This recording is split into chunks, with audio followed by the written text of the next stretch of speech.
C'est le dernier Info 7 de l'année 2015, mesdames et messieurs. Je profite donc de l'occasion pour vous présenter, vous souhaiter en tout cas les vœux le meilleur pour l'année prochaine, pour l'an 2016. Et aujourd'hui, pour cette dernière émission, j'ai le réel plaisir de recevoir une intelligence de mon pays, une compétence, comme j'aime bien le dire, parce que nous avons un stock de compétences dans ce pays.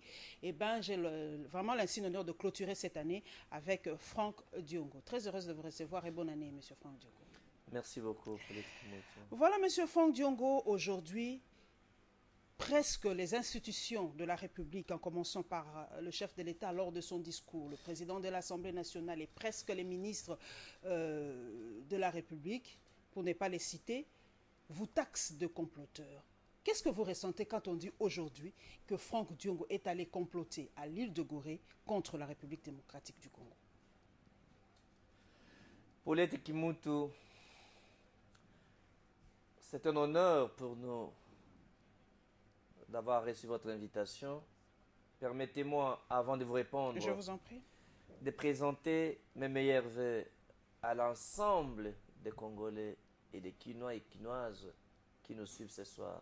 C'est à travers votre organe et votre émission que je présente ce vœu de bonheur à tous les Congolais et à toutes les Congolaises.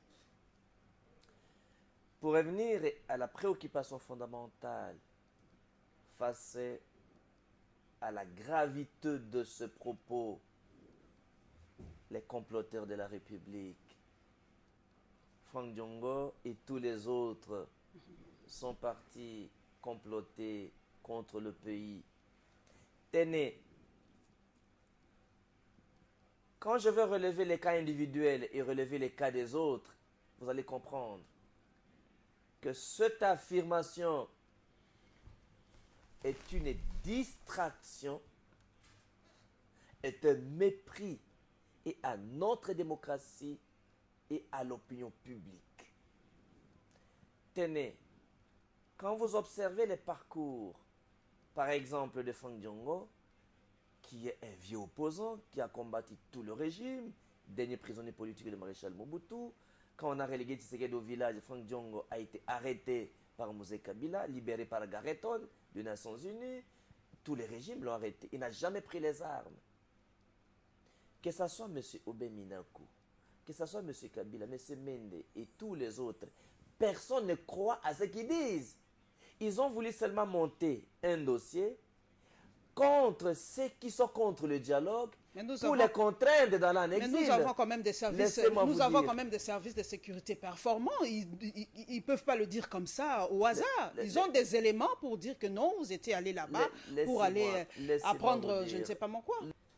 Vous m'avez parlé de rapport de service de sécurité. Le monde a besoin, Paulette, d'un franc-parler, d'un parler clair et d'un parler vérité.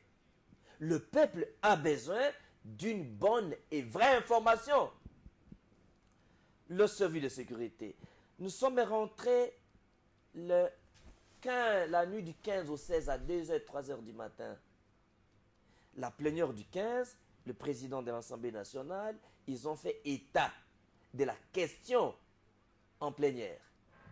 Je suis personnellement parti pour prendre le rapport qui a été lu en plénière, pour vous montrer la fausseté des accusations. Les rapporteurs de l'Assemblée nationale ont refusé de me donner le document qu'on a prétendu lire en plénière. Comment vous exposez des droits accusateurs, des grands responsables sur lesquels repose l'avenir de tout un pays, et vous n'avez donné aucun élément d'accusation? C'est pour vous dire, ce sont des fausses accusations. Ils ne croyaient pas ce qu'ils disent. Mais comme vous le savez, donc vous comprendrez par là. On essaie de comprendre. À l'île de Gorée, l'Église catholique a quitté les lieux pour dire que non, l'Église catholique s'est rendu compte qu'il n'y avait que les gens les politiques de l'opposition, il n'y avait que les opposants. Pourquoi pas les gens de la majorité? Ils ont estimé que non, comme il n'y avait que les opposants, il y a quelque chose de louche. Laissez-moi vous dire, je vous parle comme participant et comme pourquoi il n'y avait pas les gens de la majorité? Est-ce que je peux vous répondre, Paulette? Je vous en prie. Le fait que Franck Diongo s'était présenté dans cette réunion, c'est une garantie pour la République. Je vais vous répondre, c'est quoi le Sénégal, c'est quoi Île de Gorée et qu'est-ce qui a été décidé là-bas. D'abord, les invitations ont été des invitations officielles individuelles. Il n'y avait pas une liste des invitations individuelles. Et Franck Diongo, comme les autres députés, ont eu des autorisations de sortie. José Makila a eu son autorisation de sortie. Franck Diongo a eu son autorisation de sortie. Martin Fayoul a eu son autorisation de sortie. Tous des opposants. Tous que des opposants. D'abord, pour les mouvements, laissez-moi vous dire, cette autorisation de sortie, il faut même supprimer cela par rapport au droit parlementaire comparé. Ça s'appellerait autorisation d'absence. Si tu analyses par rapport au droit parlementaire comparé, les Congolais dans la Constitution est libre de mouvement. C'est pour justifier seulement les absents. D'ailleurs, il faut supprimer cette autorisation. De deux, lorsque nous nous sommes retrouvés là-bas, où étaient les services? Parce que nos autorisations de sortie ont même été contre-signées pour sortir à partir de l'aéroport. La DG m'a mis les cachets. Comment les gens sont partis comploter? Vous avez presque 30 députés, 10 députés sortent du pays parce qu'ils partent comploter et les services ne comprennent pas avant. Ça veut dire que c'est la faillite de la NER, c'est la faillite de la DGM, c'est la faillite du gouvernement. C'est le chef alors d'un gouvernement. Un vrai général, Paulette, ce n'est pas celui qui gagne la guerre, c'est celui qui anticipe la guerre. Je reviens maintenant pour vous dire. Au niveau du Sénégal, c'est quoi le Sénégal d'abord? Quel est ce pays-là? C'est un pays qui est un pays démocratique, un exemple de la démocratie. Aucune rébellion, aucune guerre n'a commencé du Sénégal. De deux, île des Gorées, c'est quoi pour les Kimoto? C'est l'endroit où il y a eu la plus grande injustice de l'humanité. La concentration des souffrances des hommes noirs. D'ailleurs, la déclaration des Nations du Congo est une profanation de l'histoire de l'Afrique. Et le gouvernement congolais, le président de la République, le Parlement du Congo doit présenter des excuses pour avoir profané l'île des Gorées au gouvernement sénégalais et à tous les ancêtres de l'histoire de notre Afrique. Ma question D'ailleurs, pourquoi il n'y avait que des opposants? Pourquoi cette invitation, on ne l'a pas donnée aux gens de la majorité? Pourquoi? C'est peut-être ça aussi le hic. Oui, qui a les organisé, organisateurs et laissez-moi tout vous ça. dire, Paulette Kimoto, Des milliardaires j'ai qui le financent devoir, des... j'ai le devoir de vérité, j'ai le devoir de la Qui a transparence, financé j'ai le devoir de ces la assises? restitution. Qui a financé ces assises? Le président de l'Assemblée nationale a vu dans les invitations, parce que le monsieur Obey Minakou a signé des autorisations de sortie, parce que les invitations ont été annexées. Dans les invitations annexées, on a précisé la réunion va se tenir à l'île des Gorées, au Sénégal. Qui a organisé? C'est la fondation Conrad Anadoued, qui a même une représentation ici. La question de l'Église catholique. Tenez, le gouvernement dans son agitation a tout prix de changer la constitution, a tout prix d'avoir les dialogues, a voulu imaginer une menace fictive, une accusation fausse, pour que ceux-là qui ne sont pas pour les dialogues restent en exil. C'est ça l'intérêt du mensonge d'État. C'est complet, c'est un faux complot. C'est un mensonge d'État pour nous contraindre dans l'exil. Si on avait réellement comploté, on ne viendrait pas à 2 h du matin. On est revenu à 2 h du matin. Qu'est-ce qu'il y a eu? Au niveau de l'ambassade d'Allemagne, pourrez-vous comprendre que notre gouvernement, dans son acharnement contre la démocratie, va convoquer l'ambassadeur d'Allemagne à la heure dimanche? Ils vont menacer le même dimanche d'expulser le représentant allemand des fondations Konrad Adenauer. Le même dimanche, ils vont aller déposer une lettre de protestation à l'ambassade du Sénégal demandant au président Macky Sall de nous expulser. Et les mandats d'arrêt ont été déjà établis, amenés à l'aéroport pour qu'on nous arrête dès l'aéroport sont rentrés. Voilà comment on a menacé la gravité. L'Église catholique, on a saisi le pape. Ils ont saisi Nos Apostoliques. Et Nos Apostoliques a posé la question au cardinal, à l'évêque, le président de la SEMPCO, et l'Église a été obligée de renvoyer son représentant. L'invitation a été individuelle. Quelle a été la thèse? L'Église catholique fait la réunion avec les opposants, donc l'Église catholique devient l'Église de l'opposition. Donc, l'agitation a été telle que ils ont voulu faire ce qu'on appelle l'effet de grossissement pour semer la peur dans un climat de terreur et empêcher les opposants de revenir. Parce qu'on n'a rien fait, on est parti pour le pays, pour la démocratie, nous sommes revenus.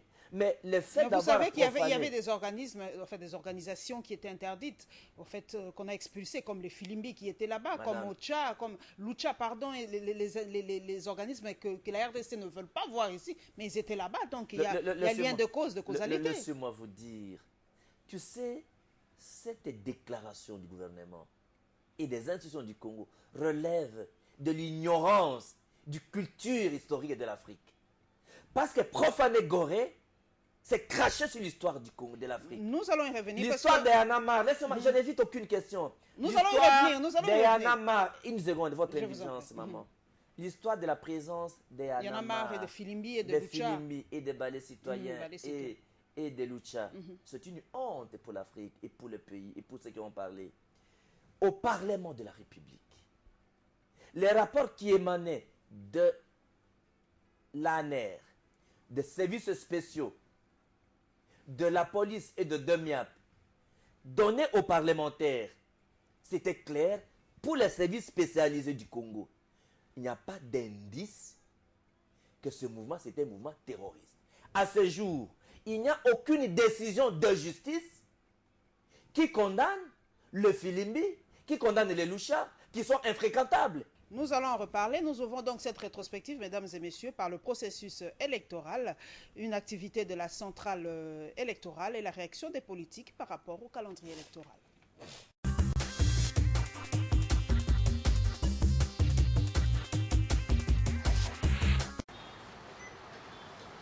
Mis en place le 25 novembre 2015, le comité de suivi du fichier électoral est une suite logique de la mission de l'OIF relative à l'audit externe du fichier électoral congolais.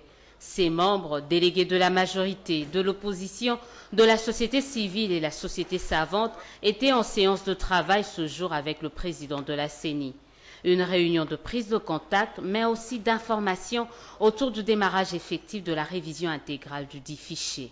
Il y a une révision qui doit être amorcée du fichier et donc le président de la CENI nous a réunis. Il nous a fait état de 3 points, notamment le plan opérationnel, de procédure et les cahiers des charges pour que par la suite nous soyons informés et nous puissions suivre étape après étape ce travail important de révision du fichier électoral. Les politiques doivent lever les options importantes, mais à notre niveau, je crois qu'il s'est dégagé un consensus pour une révision globale ou intégrale. Au regard des dernières conclusions de la mission d'audit de l'OIF, le nettoyage du fichier électoral congolais demeure un impératif avant la tenue des élections. Ce comité de suivi, mis en place quant à ce, se dit disposé à se mettre au travail.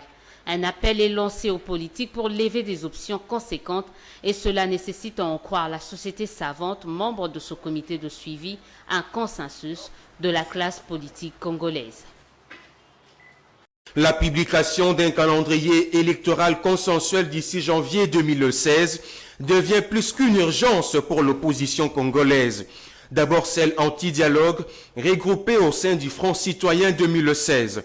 Ici, le recours à l'article 64 de la Constitution sera consécutif au non-respect de leur ultimatum. Nous aimerions voir déjà l'enrôlement des nouveaux électeurs, pour ne pas dire aussi le renouvellement du fichier électoral. Disons que dépasser la date du 31 janvier, nous serons obligés de nous assumer conformément à la Constitution parce que nous ne pouvons pas cautionner une quelconque violation de celle-ci, surtout en ce qui concerne l'alternance au pouvoir. L'opposition nationaliste vient aussi avec la même revendication, celle d'un calendrier consensuel d'ici le 31 janvier 2016, sans quoi une transition politique devra s'imposer au pays. Pour qu'il y ait un calendrier électoral avant le 31 janvier et dépassant ces délais, alors on n'aura rien que procéder par un compromis politique, donc un dialogue qui va nous pousser possiblement à une transition dans petit délai. Alors la particularité de cette transition, c'est que c'est l'opposition qui va diriger le gouvernement, va faire organiser en un temps record les élections. prise en sandwich entre les actions des rues et une transition politique par manque du calendrier consensuel, la majorité présidentielle n'est jure que sur le dialogue pour aplanir toutes ces divergences. La rue, tout le monde a fait la rue. C'est l'UDPS qui a commencé avec l'histoire de la rue dans ce pays. Aujourd'hui, l'UDPS ne peut plus donner des leçons aux Congolais en ce qui concerne la rue. Ça n'a jamais payé. Si la transition venait, c'est une transition des Congolais pour permettre d'atteindre l'objectif que nous nous sommes assignés, avoir des bonnes élections. Et pour que Kabila cède son bâton de commandement à un prochain président dans toute quiétude. Entre-temps, à la Commission électorale nationale indépendante, un calendrier électoral consensuel reste aussi possible, seulement il est conditionné par un consensus politique.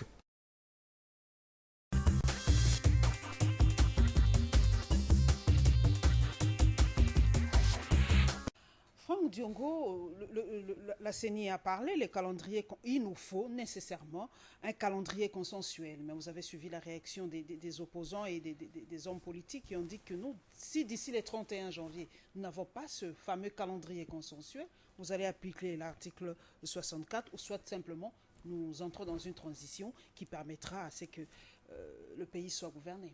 Quelle est votre réaction? Mais la réaction est claire. Je suis co-signateur du Front citoyen. Le Front citoyen... Parce que vous ne demandez pas une chose et son contraire, vraiment. Ce n'est pas prendre le pays en otage, Franck Diongo. Laissez-moi vous dire, dans la vision du Front citoyen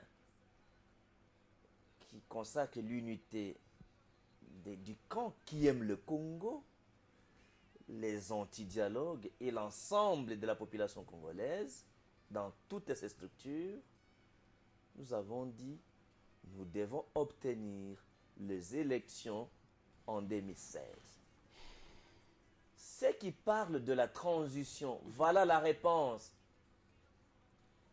Comme co-rédacteur de cette constitution, j'ai le devoir de faire une mise au point claire. Nous n'avons pas prévu des mesures ou des mécanismes pour qu'il n'y ait point ou qu'il n'y ait pas d'élection présidentielle. La Constitution n'a pas prévu impérativement 90 jours avant la fin du mandat, le scrutin doit être convoqué. Donc, la Constitution n'a pas prévu des mesures telles que le dialogue, telles que la transition, non. C'est pourquoi dans l'acte fondateur du Front citoyen, dans notre charte donc, nous avons été clairs. Pas de transition, pas de référendum, pas de modification de constitution, pas de changement de constitution. Même pour sauver la République. Pour montrer notre bonne foi, nous avons donné la date limite. Nous n'étions encore en décembre. Vous savez bien que c'est quasiment impossible. De donner le calendrier. Madame, prenez ça très au sérieux. Le calendrier doit être publié d'ici le 31. Si le 31, le calendrier n'est pas publié, nous avons donné la ligne rouge le 10 février.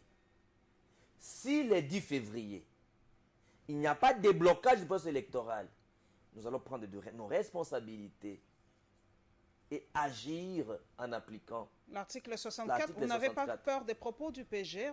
Comme l'a dit le monsieur tout à l'heure, je crois que son nom échappe, la rue n'a jamais payé, l'UDPS a fait ça depuis des années. Laissez-moi vous dire qu'il n'y aura pas de transition. Vous voulez faire descendre les Congolais dans la rue? Il n'y aura pas de transition parce que la constitution doit être respectée et il sera respecté, madame. Il faut prendre ce que je vous dis très au sérieux.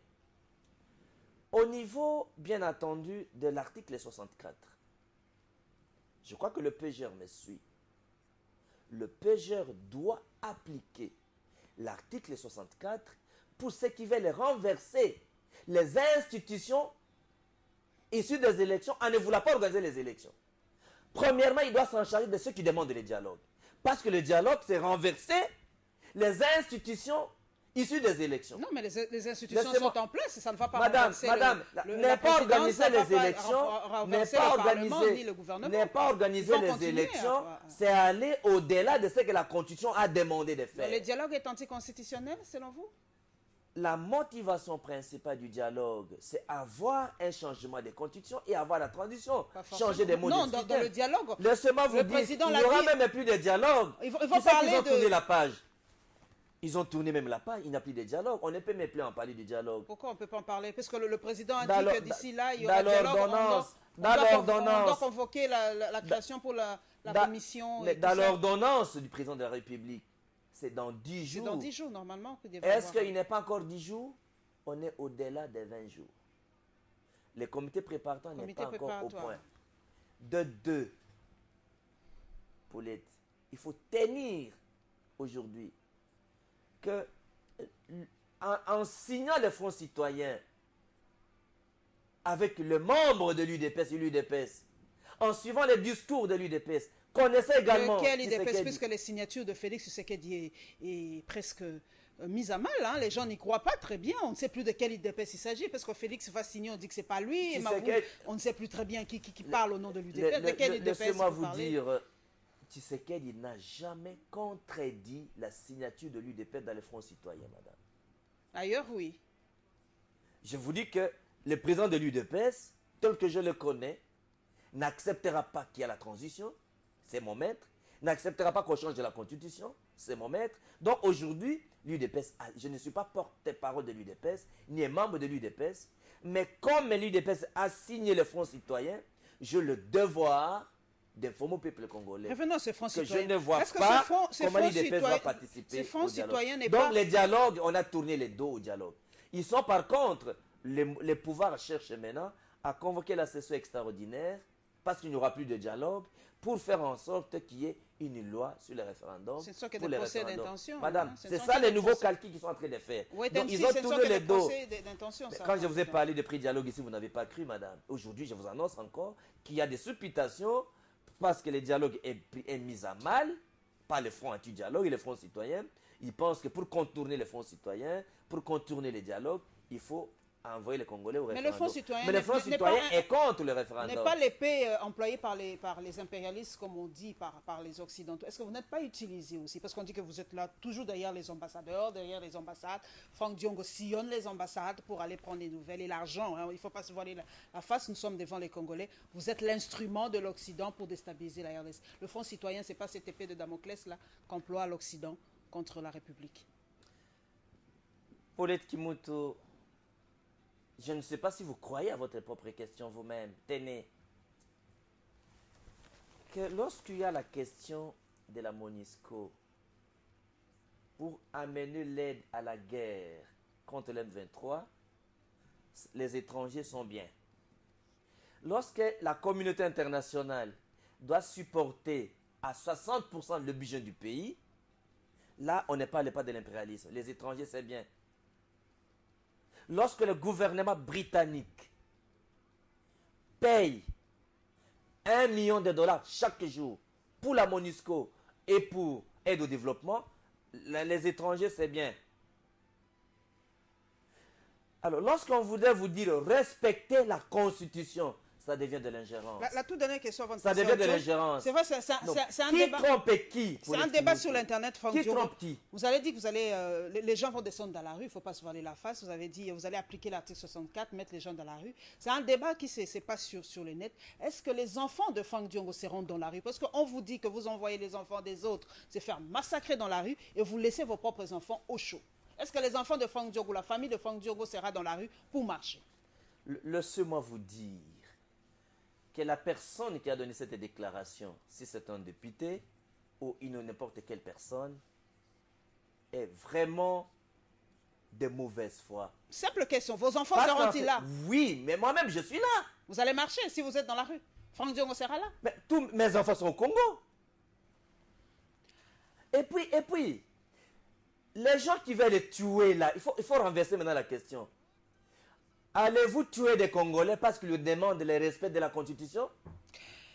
Donc, au contraire, il faut renvoyer la question. Pourquoi arriver à laisser que les gens marchent parce qu'on vous demande seulement de quitter le pouvoir? M. Kabila a eu un mandat renouvelable une seule fois. Qu'il respecte la Constitution, il a une opportunité, Madame Paulette. Nous sommes à la fin de la mandature. L'année prochaine, il a une opportunité, un message de fait de l'année. Il a le devoir de parler par rapport à ses charges d'État. Le président Kabila a le devoir de parler pour apaiser leurs esprits. Ce n'est pas un problème d'orgueil personnel ou un problème d'amour propre ou d'orgueil propre. Okay, Par rapport à ces charges, comparativement aux autres chefs d'État, ils en ont fait le cas, ils en ont parlé, ils ont apaisé la conscience. Donc, la voie suicidaire d'affrontement, on ne peut pas défier la Constitution, défier la morale publique et la morale internationale. Nous allons continuer, mesdames et messieurs. Coup d'œil Les Congolais vont marcher. Coup d'œil à nos partis politiques, mesdames et messieurs. Déclaration de l'opposition nationaliste et le retour de Jean-Pierre Lisanga à Kinshasa.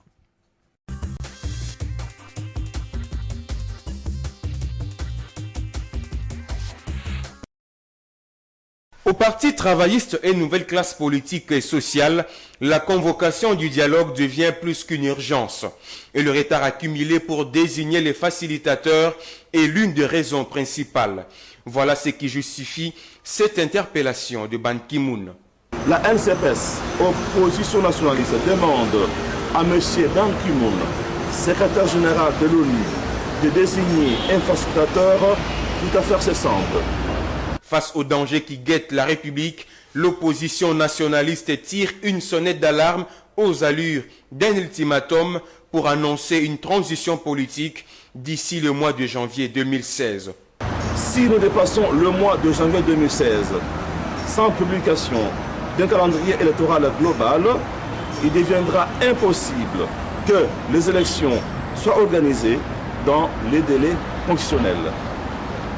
Dans ces conditions, pour éviter un vide juridique au sommet de l'État, une transition politique dirigée par l'opposition politique sera nécessaire pour préparer un processus électoral apaisé, transparent, juste et démocratique. La NCPS lance un appel pathétique à tous les nationalistes pour barrer la route à tout plan venant de l'extérieur qui pousse, selon elle, les Congolais à rejeter le dialogue au profit du chaos. Ce 25 décembre, jour de la Noël, que le coordonnateur du Front populaire contre la révision constitutionnelle a foulé le sol congolais via l'aéroport international d'Enjili. Jean-Pierre Lisanga Bonganga, c'est de lui qu'il s'agit, avait bel et bien effectué le déplacement à l'étranger au nom de sa plateforme pour répondre à l'invitation du président de l'UDPS, Étienne Tshisekedi. Pour Lisanga Bonganga, le sphinx délimité est naturellement en bonne santé, contrairement aux rumeurs qui circulent à Kinshasa. L'homme dit avoir eu plusieurs séances de travail avec les leaders de l'opposition politique congolaise. Au menu de leurs échanges figuraient quelques sujets d'actualité. La question du dialogue a occupé une place de choix dans leurs discussions. En croire l'hôte d'Étienne Tshisekedi, le Congolais, toutes tendances confondues, devront se mettre autour d'une table, bannir les divergences, pour résoudre la crise politique que traverse la RDC. Pour y parvenir, l'organisation du dialogue national avec la médiation étrangère reste de mise. Finalité, aboutir à un processus électoral crédible, transparent et apaisé au pays de Lumumba. Le coordonnateur du Front populaire, Jean-Pierre Lisanga Bonganga, a également profité de son séjour à l'étranger pour rencontrer les combattants, mais aussi quelques acteurs politiques de l'opposition politique congolaise, en l'occurrence ceux de l'UDPS, parti cher à Étienne Tshisekedi, ce avant de regagner Kinshasa.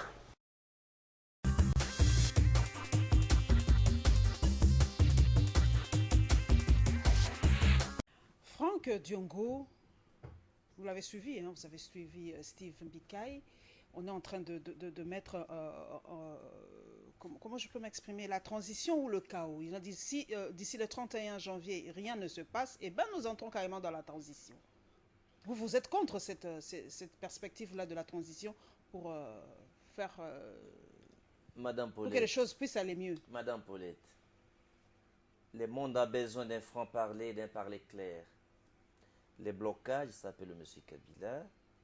Les déblocages doivent passer par M. Kabila. Nous avons proposé un déblocage volontaire et un déblocage forcé. Toutes les institutions constituent les vecteurs du blocage. Chaque institution a fait sa partition pour bloquer, pour plaire à M. Kabila. Ce n'est pas gentil. Tenez, la CENI a refusé de donner un calendrier acceptable, réaliste. Mais la CENI avait publié à son époque un calendrier global et inclusif que mais vous je avez vous rejeté. ai dit que non, c'est un calendrier irréaliste, c'est à volonté qu'ils ont présenté ce calendrier immoral. Le gouvernement a refusé, Paulette, de donner l'argent à la CENI. Pourrez-vous comprendre que les élections des députés provinciaux, qui coûtaient 528 millions de dollars, les élections qu'on devait organiser au mois le 25 octobre, Paulette. De cette année. On nous a même escroqué de l'argent. 5 millions de dollars de l'ensemble des cautions que les Congolais ont dépensées. Aujourd'hui, nous n'avons pas le droit d'apprendre, d'avoir une information. Où est parti l'argent de la caution? On a escroqué. C'est non remboursable, c'est écrit, non? Vous le savez, c'est non remboursable si les élections sont organisées. On ne peut pas organiser une opération d'escroquerie et dire non remboursable. Non remboursable si l'argent a été dépensé pour les élections. C'est non remboursable à caractère individuel s'il y a eu élection. Mais si nous sommes dans une approche globale où tout l'argent des Congolais a été escroqué. Donc pour vous, pas de transition, Franck Diongo. Il n'y en aura pas. La population va s'assumer pour avoir une alternative crédible en 2016. Il n'y aura pas de transition. Vous allez plonger le pays dans le chaos. Stephen Biquet le dit. Vous êtes qui à la solde des étrangers. Vous êtes en train de suivre les propos des étrangers. Excusez-moi, vous allez plonger le pays dans le chaos. Vous faites ce que vous voulez. Paulette Kimutu. On a eu Sun City pour que le pays ne plonge plus dans de tels chaos. Lorsque le gouvernement refuse de donner de l'argent, pourrez-vous comprendre que les élections des députés provinciaux, Paulette Kimutu, à la fin du mois de mai, sur 528 millions de dollars, le gouvernement refusera de donner l'argent à la CENI pour ne donner que 8,69% en 3 mois des élections. Conséquence, les élections de gouverneurs, 2 millions de dollars pour qu'une assemblée provinciale de 18 députés vote un gouverneur, ça coûte combien d'argent? Ils ont prétendu 2 millions de dollars. L'État n'a pas 2 millions de dollars. Pendant qu'en 2014, Paulette, votre indulgence, le gouvernement de la République a décaissé 960 milliards de francs congolais, plus d'1 milliard de dollars dans des projets qui ne figurent pas dans le budget. Le dépassement par rapport au budget. Vous comprenez? Donc, les 1 milliard de dollars qu'ils ont dépensés, c'est où ils ont-ils trouvé cet argent? Pourquoi les élections ont été organisées, Paulette, en 2006 et en 2011 et aujourd'hui? Parce que M. Kabila n'est plus candidat et que tout est là exclu, on cherche des explications pour qu'il n'y ait pas élection. Je crois que Paulette, en Lingala on dit, aujourd'hui, les Congolais ne méritent pas ça. Ce que je dois demander à M. Kabila, c'est la volonté de laisser le pays de Lumumba dans la paix. Mais le président de la République n'a jamais dit, non, mais il faut aussi le dire, le président de la République n'a jamais dit qu'il va se représenter pour un 3e mandat. Il n'a jamais dit. Écoutez-moi, il n'a jamais dit. Je pense que M. Kabila porte le nom de Mouzin Kabila, la ligne de Lumumba. Je ne sais pas si M. Kabila perd la responsabilité si le Congo rentre dans le chaos pendant qu'il est chef de l'État. C'est une responsabilité historique qu'il faut peser les conséquences dans le futur. Mais le président Kabila a bien partagé son pouvoir à l'époque, c'est un homme de la paix. Il a eu le 1+4 pour réunir le pays. Il faut quand même à son actif le dire. Je ne crois pas que M. Kabila peut aimer à ce que ce pays soit dans le chaos. Je suis en train de vous parler. Qu'est-ce que les Congolais ont fait pour demander seulement le respect du délai constitutionnel, pour demander seulement les élections? On promet la mort aux Congolais. On demande si les enfants des opposants sont au Congo parce qu'ils veulent tuer les enfants congolais. Mieux vaut mourir que de laisser la transition ou un 3e mandat, M. Kabila. Voilà, nous nous rendons. Mais les Congolais, aucune arme, je vais terminer. Lorsque la volonté d'un peuple est déterminé dans la conquête de ce qu'il manque, aucune armée, aucune arme ne peut empêcher un peuple. On n'arrête jamais les vagues de la mer ou de l'océan avec les mains. Nous nous rendons à l'Assemblée provinciale de Kinshasa, mesdames et messieurs, où le budget 2016 a été adopté. Le numéro 1 de la ville réplique et un député provincial, Jolino Makelele, donne aussi son point de vue.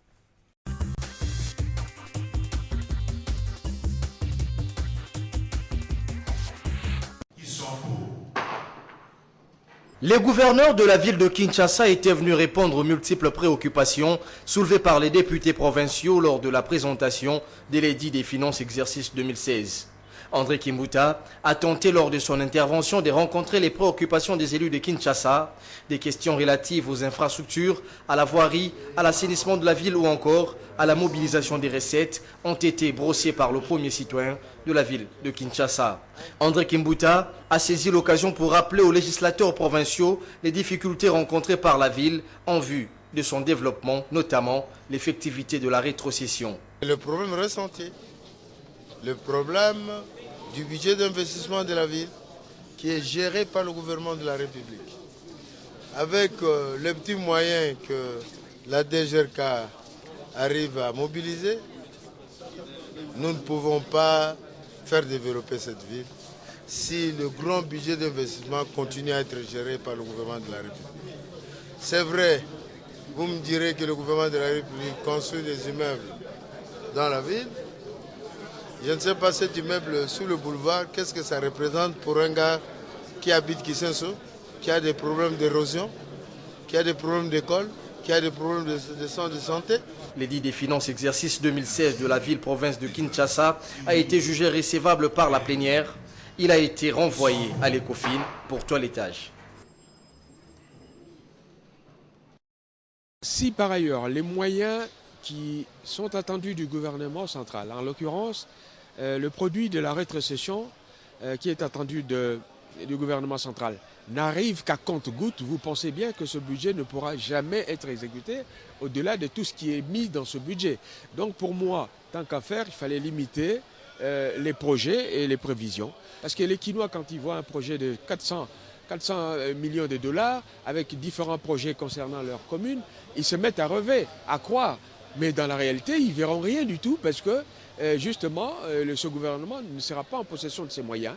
D'où la recommandation que j'ai faite de voir ce gouvernement s'attaquer vraiment à la racine de l'endroit où il peut récolter des recettes, à savoir les recettes propres de la ville à travers la DGRK et d'autres commissions comme la commission relative à la publicité extérieure, comme la DGRK elle-même. Donc c'est là que se trouve le nœud, le nerf de la guerre, si j'ose dire.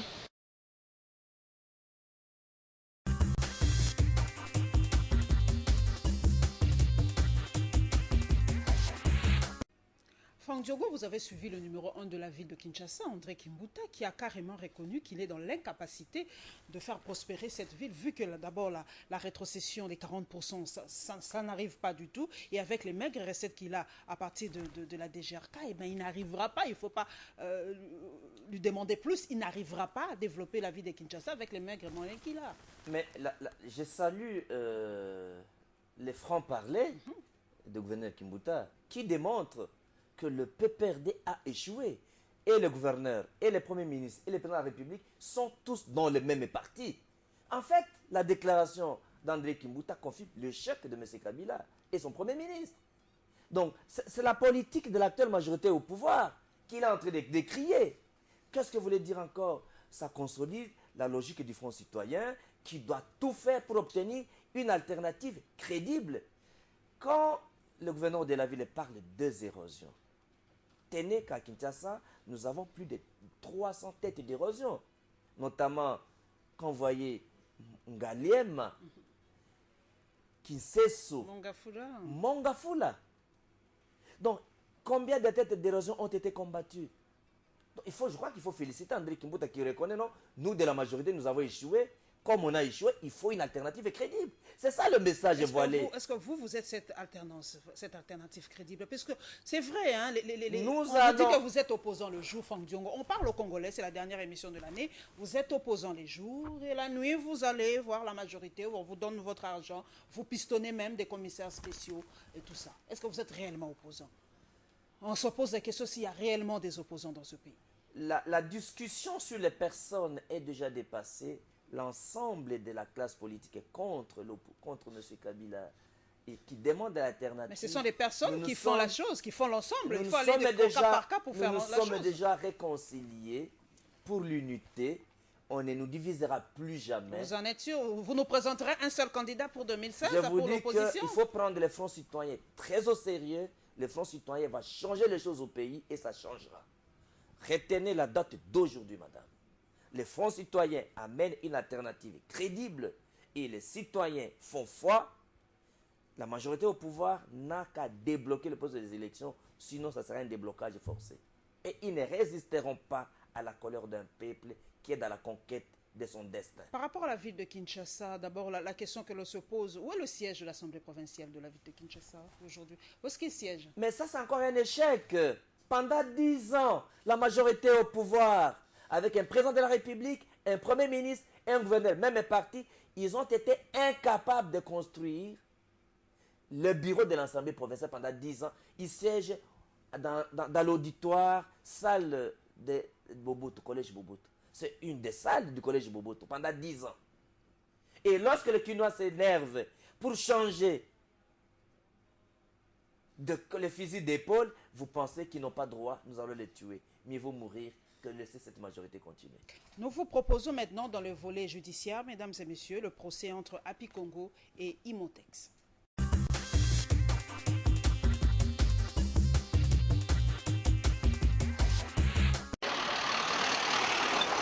Citée dans une affaire où elle n'a pas été directement impliquée, la société Happy Congo s'est vue contrainte de comparaître dans une action initiée au pénal devant le Tripengaliema il y a quelques jours, ce après que ses avocats conseils aient démontré l'inopportunité de cette action. Se rendant compte de la véracité des faits, la société Imotex s'est ressaisie en reconnaissant avoir agi malencontreusement à l'égard de la société Happy Congo et Gabriel Chabani.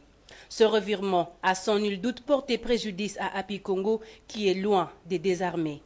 À en croire ses conseils, Imotex devrait répondre pour avoir initié une action téméraire et vexatoire, selon l'esprit de la loi qui dit que celui qui porte préjudice à autrui doit répondre par réparer ces derniers. De ce fait, Happy Congo et Gabriel Chabani se disent prêts et s'engagent jusqu'à obtenir gain de cause de la part de la société Imotex. Le tribunal de commerce de la Gombe s'est dit saisi et a déclaré recevable l'affaire, ce avant de la renvoyer au 26 janvier prochain pour que la dite affaire soit mise en état à l'égard des parties.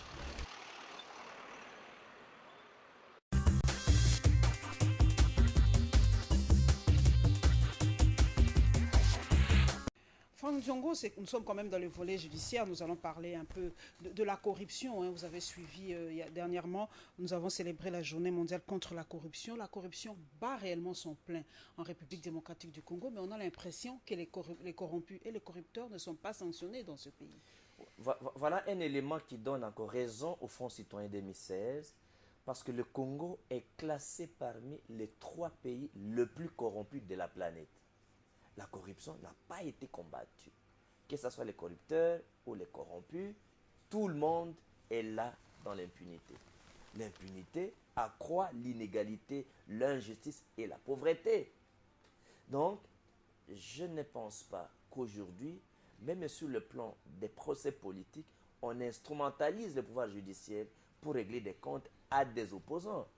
Pouvez-vous comprendre même pour la préoccupation de votre question, lorsqu'on nous a appelés des comploteurs à tort par mauvaise foi, mais toutes les informations étaient là, que la justice avait émis déjà des mandats d'arrêt et nous arrêtait à partir de l'aéroport.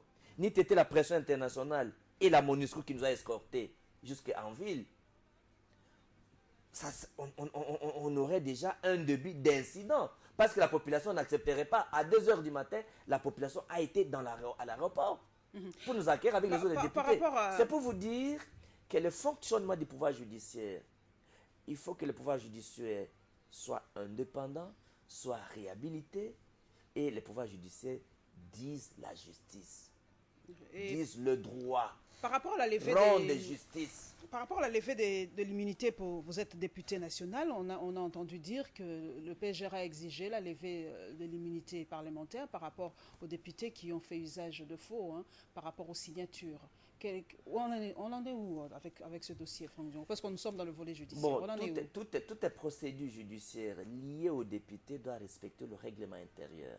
S'il y a une procédure comme telle, initiée pendant la session, le bureau de l'Assemblée n'a pas la compétence de décider en dehors de la plénière. C'est ça les droits parlementaires. Donc la question doit être discutée en plénière.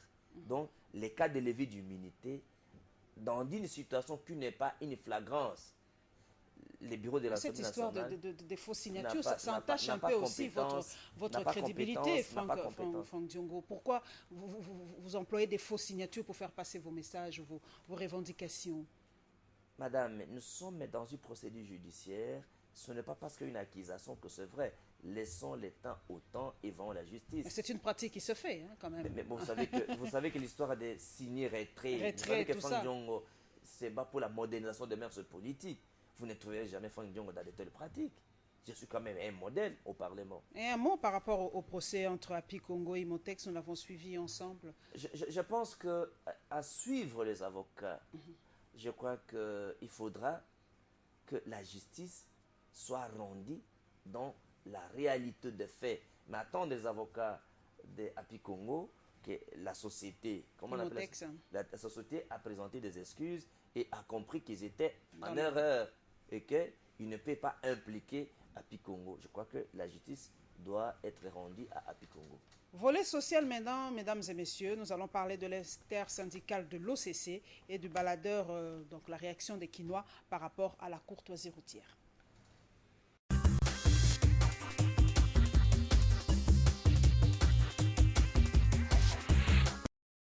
L'arrêté ministériel numéro 016 /cap /min-com /2015 du 21 décembre 2015 portant suspension de M. Hassan Yengula Matouni de ses fonctions du directeur général de l'Office congolais de contrôle a été accueilli favorablement par l'ensemble des travailleurs de l'Office. Ceci dans la mesure où l'arrêté met hors d'état de nuire le dit directeur général qui n'a pas su garantir les intérêts des travailleurs ainsi que ceux de l'Office congolais de contrôle. L'intersyndicale saisit cette occasion pour remercier son Excellence Madame la ministre du Commerce pour l'attention particulière qu'elle porte aux problèmes des travailleurs de l'OCC. En outre, l'intersyndicale veut exprimer son soutien à la politique du gouvernement, à la politique gouvernementale et à toutes les actions que mène la tutelle de l'OCC dans le sens de la défense des intérêts des travailleurs.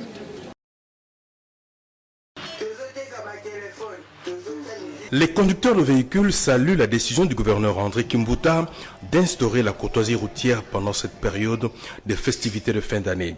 Mais ces Quinois déplorent tout de même le fait que de nombreux chauffeurs confondent la courtoisie routière au non-respect du code de la route. La classe peut-être de nos frères chauffeurs comprennent un peu mal cette courtoisie. Ils pensent que non, quand il y a courtoisie, c'est que même l'autorité de l'État est effacée. Il n'y a plus d'autorité, il peut circuler, rouler comme il veut. Il peut ou ne pas avoir des documents, trop de permis de conduire et consort. On ne peut plus l'arrêter. Alors qu'il oublie que non, la courtoisie c'est juste pour minimiser certains coûts ou bien ce qu'on appelle notamment des tracasseries. La courtoisie routière est comprise chez le chauffeur comme étant une période où l'agent de l'ordre ne doit pas réguler la circulation. On doit les laisser faire des dépassements comme ils veulent. On doit les laisser créer des embouteillages comme ils veulent.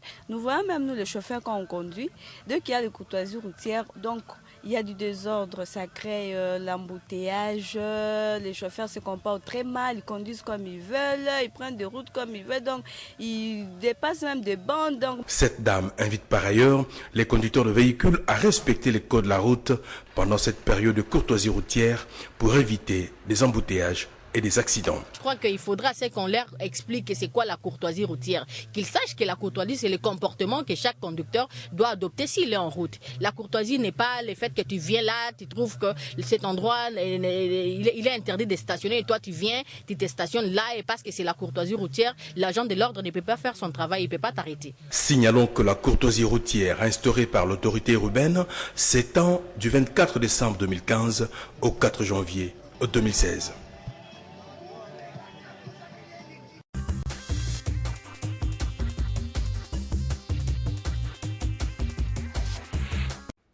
Franck Diongo, cette notion de courtoisie routière, ça crée quand même une certaine confusion. Les Quinois ne comprennent pas, vous êtes un vrai Quinois. Expliquez un peu, ça veut dire quoi courtoisie routière? Non, mais dans l'attendement... C'est vrai que ce n'est pas dans la Constitution, mais quand même... Oui, mais dans l'attendement des conducteurs quinois, notamment la majorité de la population, les chauffeurs de taxi, les taximens et les privés, c'est une période de grâce où on n'arrête pas les chauffeurs.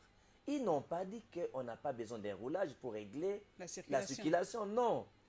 En cas d'infraction, il y a une mesure de grâce. On donne des conseils pour qu'ils ne reprennent plus. S'il manque un document, on les conseille de chercher le document qu'il manque. La période de courtoisie, c'est une période pédagogique. C'est la dimension pédagogique qu'il faut ressortir. La dimension de tolérance qu'il faut sortir. Ce n'est pas que l'autorité, tu taponnes quelqu'un, il meurt, on te laisse parce que c'est la courtoisie, non. Et on pèse également dans cette courtoisie-là, c'est plus la dimension pédagogique d'accorder une mesure de grâce pour permettre aux chauffeurs de créer un climat d'apaisement pendant la période de fête ou pendant une période dont l'autorité juge utile. C'est vrai que pour la circulation à Kinshasa, on récrimine un peu trop les chauffeurs. On se pose la question, qui est chauffeur? Qui doit conduire en République démocratique du Congo? Le plus grand problème, Paulette, l'État n'a aucune école de chauffeurs à Kinshasa. À part l'UNPP qui forme des mécaniciens, des électriciens et d'autres techniciens. Toutes les écoles de chauffeurs sont des écoles privées. Où sont les écoles de chauffeurs? Où sont les écoles de cordonniers? Où sont les écoles de plombiers? Où sont les écoles de maçons? Tous ces petits métiers, notamment les chauffeurs, l'État n'a aucune école de chauffeurs à Kinshasa. Pas même une seule école.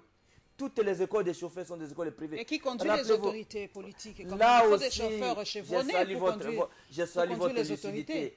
À l'époque du maréchal Mobutu, le ministère des Travaux publics formait des chauffeurs pour les officiels, notamment le militaire et les ministres, les autorités de l'État, les cabinets de la République. Aujourd'hui, le TP ne forme aucun chauffeur, que ce soit au Congo ou à l'étranger. On formait des chauffeurs pour escorter les autorités, même les militaires. Il n'y en a plus. Aujourd'hui, lorsqu'un ministre est ministre, il prend les membres de sa famille ou son chauffeur est prêt pour les conduire. Or, à l'époque du maréchal, un ministre trouvera les chauffeurs officiels qu'on va l'affecter à partir du ministère des Travaux publics. Parce que les véhicules appartenaient au ministère des Travaux publics, à l'État. Donc aujourd'hui, les problèmes de la conduite des véhicules au Congo, c'est un déficit de gouvernance, un échec de la majorité.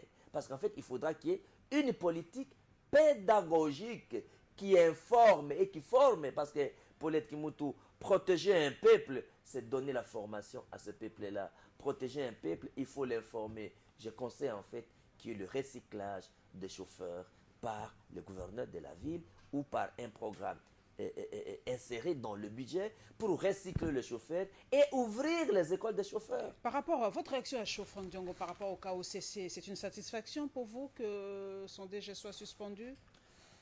Moi, je combats pour la démocratie. Il n'est pas normal que lorsque les travailleurs revendiquent leurs droits, vous envoyez des militaires et des policiers pour violer les droits de l'homme des citoyens. Nous avons souffert pour obtenir la Constitution avec la garantie des libertés des citoyens.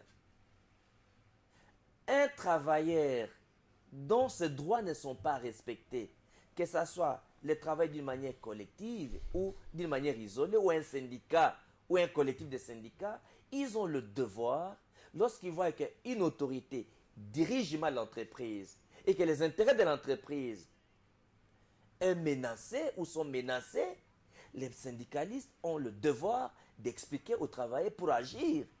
Ou lorsqu'on voit que les droits des travailleurs ne sont pas respectés, les syndicalistes ont le devoir d'informer les travailleurs et les travailleurs peuvent agir. Et lorsqu'il y a un mécontentement de travailleurs, soit à leurs intérêts privés, soit à l'intérêt de l'entreprise, et les dirigeants de l'entreprise, notamment les mandataires qui représentent l'État, doivent agir dans la répression en instrument le service de l'ordre et de sécurité. C'est antidémocratique.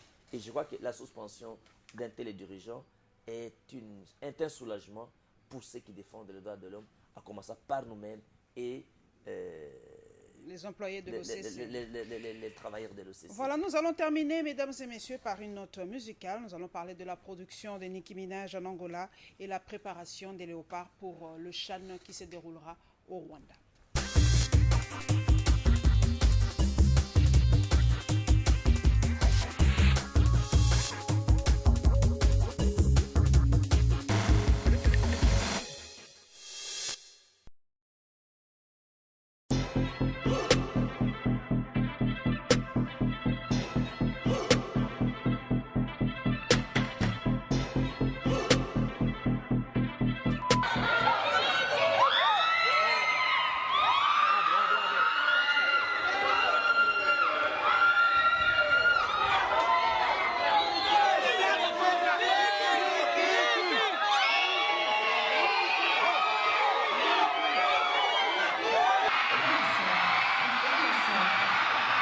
Some hood girls looking back at it, and a good girl in my tax bracket. Got a black card and let sex have it. These Chanel bags is a bad habit. I do balls, down Mavericks. My Maybach, black matted. Bitch never left, but I'm back at it, and I'm feeling my.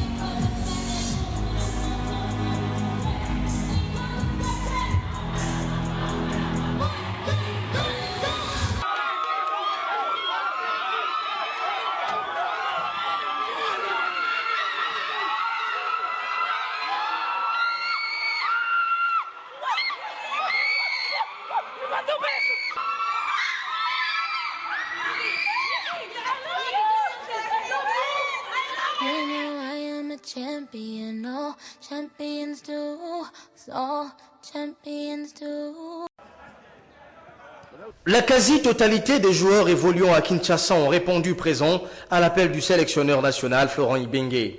Les joueurs qui évoluent dans la province qui préfèrent rejoindront leurs coéquipiers le samedi prochain. Étant donné que c'était la toute première séance d'entraînement, le numéro 1 de l'équipe nationale de locaux, Florent Ibenge, a axé son travail sur la récupération, l'endurance physique, ponctuée d'une touche de balle, question d'avoir la maîtrise du ballon. Les gardiens des buts ont aussi été soumis à l'exercice physique. L'entraîneur national Florent Ibenge nous parle ici du programme de préparation. Et les entraînements donc, vont se poursuivre jusqu'au 2, avec des matchs amicaux qui vont avoir lieu. Donc dès samedi 10h, on jouera contre Rojolou. Ensuite, on assistera au match dimanche. On ira voir les Gabonais qui vont venir jouer contre l'ASV Club avec un gros noyau de l'équipe nationale aussi. Donc, ce qui fait qu'on aura fait tourner quasiment tout l'effectif. Et puis la semaine qui va suivre, on jouera encore 2 matchs mercredi et 2 matchs samedi. Je crois qu'avec ça, avec tous ces matchs qu'on aura pu avoir et les entraînements, on pourra avoir une idée et choisir les 23 qui vont partir pour le Rwanda. Sauf changement de dernière minute, les fauves de la RDC quitteront le pays de Joseph Kabila le 3 janvier prochain pour le pays de Paul Kagame. Notons que la RDC est basée dans le groupe B, aux côtés de l'Angola, de l'Éthiopie et du Cameroun.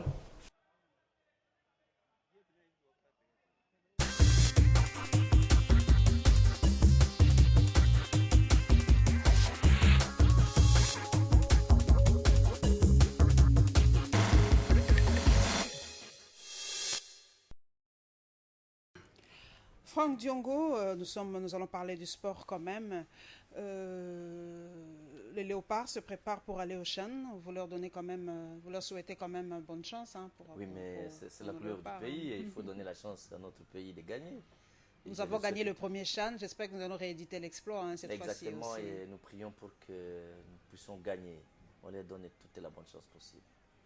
Et c'est vrai que nous parlons souvent de foot. Hein. Même le ministre des Sports nous dit qu'il est le ministre pas que de foot, mais d'autres sports aussi. Et je crois qu'il organise un tournoi par rapport à notre grand sport qui est le catch, qui n'est pas très connu d'ailleurs à Kinshasa ces derniers temps. Est-ce que les gens s'intéressent au catch quinois? C'est vrai qu'on est beaucoup plus WF étranger, mais je ne sais pas si le catch congolais... C'est grave que tu parles face à un membre de la Fédération congolaise de catch. Et comme vous savez, c'est bien organisé, la fédération de catch, c'est bien organisé. Vous participez au tournoi, vous faites quelque chose par rapport au catch? Non, c'est que les gens ne connaissent pas ce que le catch n'est pas comme une discipline dans une fédération internationale. C'est différent, donc il faut qu'on explique ça. Donc il est vrai que le ministre de Sport organise une manifestation en termes de galants, aujourd'hui au Stade des Martyrs. J'appelle les Congolais les Quinois de venir. Et pendant la semaine, notamment jusqu'au 3, au niveau de l'hôtel intercontinental, et il y a eu les athlètes qui sont venus, les athlètes congolais qui sont venus de l'étranger, et nos catcheurs d'ici notamment, et Dingwe, Lumous, donc... Dingwe pratique toujours? Et Dingwe va, et les gens viennent voir comment Dingwe va montrer ses spectacles du combat. Donc le combat aura bel et bien lieu, et ça va commencer, l'ouverture, ça sera aujourd'hui, ce soir au Stade des Martyrs. Et puis à l'Inter, on va faire les programmes. Vous allez suivre les programmes à la télé et jusqu'au 3. Voilà, nous avons vu aussi les belles images de l'arrivée de Nicki Minaj, une grande star américaine en Angola. Donc je crois qu'elle s'est produite là-bas en Angola et j'espère vraiment qu'elle se produira aussi ici à Kinshasa. Pourquoi pas? Nous sommes la capitale de la musique africaine. Je crois qu'elle viendra. Voilà, mesdames et messieurs, nous sommes à la fin. Merci donc à Frank Diongo. On n'a plus le temps, Franck. Vous avez déjà trop parlé. Condoléances à la famille Osango et tous les membres de l'ONATRA et les syndicats, les syndicalistes dans leur globalité. Je les présente à mon nom propre, au nom de ma famille, au nom des fonds citoyens, au nom du MLP et nos condoléances les plus sincères. Nous partageons, c'est une perte vraiment immense, nous partageons cette douleur et notre compassion. Nos condoléances aussi à la famille éprouvée. Hein. Donc merci à vous, mesdames et messieurs. Merci à Franck Diongo, d'être passé à la barre. L'expression est consacrée. C'était la dernière émission de l'an 2015. Donc je tiens à remercier toute l'équipe rédactionnelle qui permet à ce que cette émission, en tout cas, soit bien réceptionnée chez vous, qui font des beaux reportages à Congo Web Télévision. Donc merci à Léonie Kabengele, André Mokini, Dora Kabadi, Olga Ngiana, Neige Moussangi, Rosely Dinganga, Ali Malé, Pichunzita, Cédric Wassiama, Alain Bianga, Alain Bolikango et Peter Lofila. Merci à vous parce que c'est grâce à vous que nous avons cette émission Info 7 et nous nous retrouvons avec le même plaisir le dimanche prochain. Et encore, bonne année.